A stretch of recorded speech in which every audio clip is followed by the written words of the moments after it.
Sa bigat ng mga problema, minsan mapapaupo ka lang sa dulo ng kama, malayo ang tingin.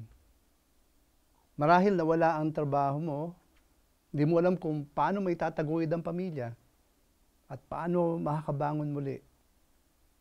O baka naman sa tagal ng pag-aaway niyo ng asawa mo, tuluyan na siyang umalis. Babalik ba siya? Hindi mo alam. O kaya naman, nagpaalam na yung bunso mong anak, naglakas loob ng mabuhay ng sarili. At ngayon, mag-isa ka na lang. Siguro naiisip mo, may saysay pa ba ang buhay? Siguro naiisip mo, alam ba ng Diyos yung pinagdadaanan ko? Makikinig ba siya sa panalangin ko? Alam mo kapatid, sa mga gayitong pagkakataon, malaking tulong ang Psalms sa Bible.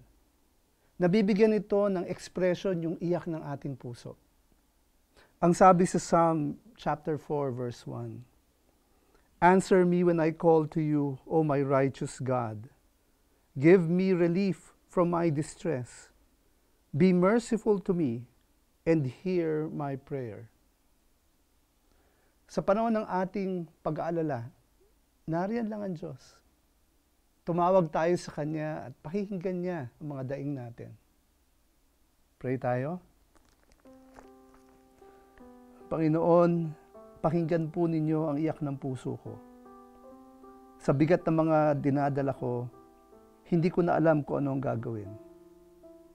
Tulungan mo po akong maiayos ang aking sitwasyon sa buhay. Salamat sa pag-ibig mo. Ito po ang dalangin ko sa ngalan ng Ama at ng Anak at ng Espiritu Santo. Amen.